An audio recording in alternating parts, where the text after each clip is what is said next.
안녕하세요, 브랜드입니다. 이번 주에 미국 주식에 대해서 무슨 말이 나오고 있는지 짧게 정리해 보겠습니다. 먼저 제일 큰 뉴스가 중국 AI 딥시크에 대해서라고 볼 수 있죠. 딥시크 개발자들 말에 따르면은 그들은 훨씬 싼 엔비디아 칩을 써서 챗GPT 만든 3%의 가격으로 딥시크를 만들었다고 발표를 했는데요. 사람들은 딥시크를 써볼 수 있었고 성능은 탑 모델 챗GPT만큼 좋고 무료 할당량보다 더 많이 쓰면은 가격이 챗GPT보다 훨씬 낮아서 월요일에는 엔비디아 주가가 거의 17% 하락했었습니다. 그런데 딥시크 개발자들 말을 못 믿는 사람들도 많죠.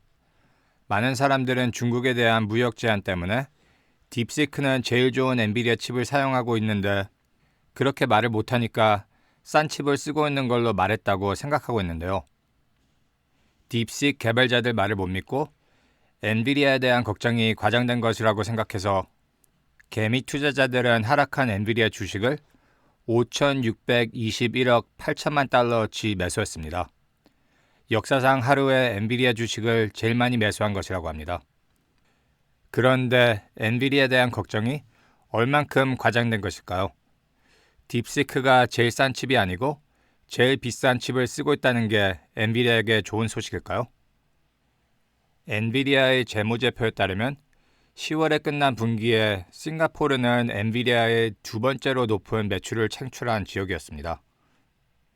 제가 전에 올린 영상에서 중국 회사들이 싱가포르를 통해 엔비디아 칩을 밀수하고 있다고 주장하는 사람들 얘기를 해본 적이 있는데 미국은 며칠 전에 중국 회사들이 싱가포르를 통해 엔비디아 칩을 확보하고 있는지 조사를 시작했다고 밝혔습니다. 딥시크 개발자들이 싼 칩을 써서 모델을 만들었던 비싼 칩을 밀수해서 만들었던 어떻게 됐든 엔비디아에게 좋은 소식이 아니죠. 엔비디아 CEO 젠슨 헝은 금요일에 트럼프를 만나기로 돼 있는데 미국이 중국 회사들은 싱가포르를 통해 최고 엔비디아 칩을 밀수하고 있다고 판단을 내리면은 적어도 수출 감독은 더욱 엄격해질 거니까 이것이 AI 거품을 터트릴 이벤트라고 보기는 어려워도 엔비디아에게 나쁜 영향을 줄 것은 맞는 것처럼 보이니까 걱정이 완전히 과장된 것 같지는 않습니다. 내부 정보 거래로 엄청난 돈을 벌어들인 미국 하원 의원 낸시 펠로시는 최근 엔비디아 주식을 많이 매도한 것으로 뉴스가 나왔는데 엔비디아 상황이 어떻게 풀릴지는 2월 말에 있는 수익 발표와 중국 회사들이 엔비디아 칩을 밀수하고 있는지 조사가 끝날 때까지 걱정은 많다고 봅니다. S&P 500은 1월을 2.7% 상승으로 마감했습니다.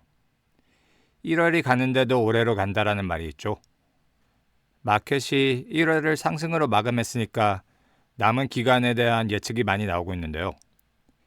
1월이 비교적으로 괜찮게 마쳤는데도 불구하고 2월에 주식시장이 하락할 거라는 예측이 더 많은 것 같은데 사람들이 2월이 주식시장에 안 좋을 거라고 보는 제일 큰 이유는 계절성 때문입니다.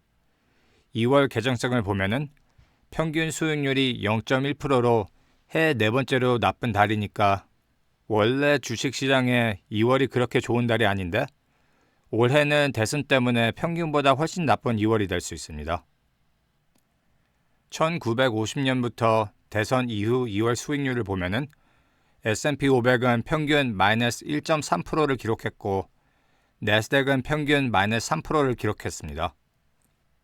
그러니까 대선 후 2월은 특별히 안 좋았고 그 해에 제일 나쁜 퍼포먼스를 기록한 달이었습니다. 이번 2월이 특별히 안 좋을 수 있는 이유는 새 대통령과 허니문 피리어드, 그러니까 신혼여행 기간이 끝났고 마켓이 상황을 더 비판적으로 볼 수 있기 때문인데요. 트럼프는 대통령이 된 후 기업 친화적 정책에 대해서 말을 해와서 마켓 상승에 좋은 영향을 줬는데 이제는 트럼프 정책 중 경제에 나쁜 영향을 줄 수 있는 정책들이 뉴스 헤드라인을 잠식하면서 마켓에 두려움을 주기 시작했습니다. 현재 트럼프 정책 중 투자자들이 제일 걱정하는 게 관세입니다. 트럼프는 2월 1일부터 멕시코와 캐나다에게 25% 관세를 부과할 것이라고 발표했고 중국에게는 10% 관세를 부과할 것으로 발표했습니다. 제가 이 영상을 촬영할 때까지 관세는 취소되지 않아서 관세가 발효될 것 같은데요. 멕시코, 캐나다, 그리고 중국만이 아닙니다. 트럼프는 브릭스 나라들이 달러를 대체하려 시도하면은 100% 관세를 부과할 수 있다고 경고를 했고, TSMC가 만든 칩에 관세를 붙일 계획에 대해서도 말을 했고, 최근에는 EU에게도 확실히 관세를 부과할 것이라고 말을 해서 많은 나라들과 무역 전쟁을 할 것을 또다시 보여줬습니다. 왜 트럼프는 관세를 아무데나 다 붙이려고 하면은 소득세를 관세로 대체하는 더 큰 계획을 갖고 있어서인데요. 장기로 이게 미국 기업들에게 더 좋을지는 봐야 되겠지만, 마켓은 관세가 인플레이션을 올릴 수 있을 걸로 보고 소비도 내려갈 수 있는 확률이 높게 봐서 단기로 트럼프의 관세 정책이 마켓에 나쁜 영향을 줄 수 있어서 2월에 대한 마켓 불안감이 높은 것 같습니다. 책 부자 아빠, 가난한 아빠를 써서 유명해지고 요즘에는 재정 조언으로 유명한 로버트 키오사키는 이번 2월에 역사상 제일 나쁜 주식 폭락이 일어날 거라고 그래서 뉴스에 나왔는데요. 아무 큰 이벤트 없이 그런 일이 일어날 것 같지는 않고 특별히 마켓이 크게 하락할 것 같지는 않지만 저는 S&P가 2월을 마이너스로 마감할 가능성은 높다고 봅니다. 좀 더 긴 기간, 연말까지는 2월과 다르게 마켓이 좋은 퍼포먼스를 보여줄 수 있다는 사람들의 의견이 많은데요. S&P 500은 1월을 2.7% 상승으로 마감했는데 데이터를 보면은 1950년부터 S&P 500이 1월에 2% 이상 상승했을 때 지수는 그 해 평균 12.3% 상승으로 마감했고 상승으로 마감한 적이 84.4%였습니다. 그러니까 이 데이터에 따르면 올해 남은 기간 전망은 좋고 거기에다가 AI 때문에 월요일에 주식시장이 많이 떨어진 후 나스닥 ETF, QQQ에는 2021년 이후 가장 큰 하루 유입을 기록했고 그리고 리스크가 높은 ZeroDT 옵션에도 월요일 하락 후 제일 많은 거래량을 기록했다고 합니다. 그 말은 투자자들의 시장 위험 감소 의지는 여전히 높고 주가가 하락할 때마다 유동성이 주식시장에 들어가고 있고 그리고 시장 폭도 좋아지고 있어서 연말까지 마켓이 상승할 거라는 사람들의 의견을 많이 볼 수 있는데요. 그런데 마켓에 가장 큰 영향을 미칠 것은 트럼프의 정책과 연준의 조치입니다. 이번 주에 연준이 금리를 그대로 유지했죠. 트럼프는 연준한테 금리를 내리라고 압박을 주기 시작했는데 마켓은 다음에 있는 3월 미팅에 연준이 금리를 똑같이 유지할 가능성을 84%로 봅니다. 저번 주 73%보다 올라갔습니다. 뱅크 오브 아메리카는 2025년에 연준이 아예 금리를 안 내릴 걸로 예측하고 일본의 노무라 은행도 2025년에 연준이 금리를 안 내릴 걸로 예측을 했습니다. 마지막으로 연준이 금리를 내리다가 금리 인하를 중단하고 인하를 다시 시작한 적이 2007년 금융위기 때였습니다.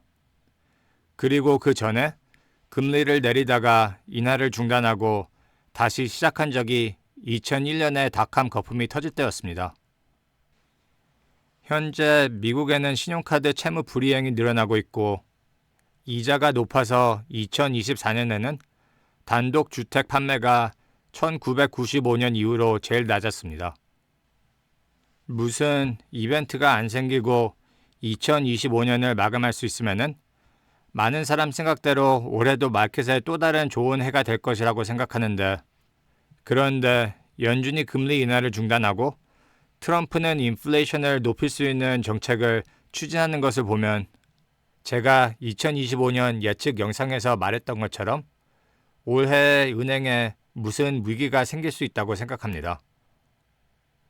워런 버핏은 기록 3,252억 1,000만 달러의 현금을 보유하고 있습니다. 작년에 돌아가시기 전에 버핏과 거의 60년 동안 일하던 찰리 멍걸은 큰 돈은 사고 파는 데 있지 않고 기다리는 데 있다고 말을 했습니다. 버핏이 많은 현금을 쌓아놓고 있는 이유는 무엇을 기다리고 있으니까 쌓아놓고 있는 거겠죠. 이번 주에 설날이었죠. 시청자분들 새해 복 많이 받으시고 투자 잘해서 돈 많이 버시는 것을 바랍니다. 이 영상이 좋으셨다면 구독과 좋아요를 부탁드리고 지금까지 시청해주셔서 감사합니다.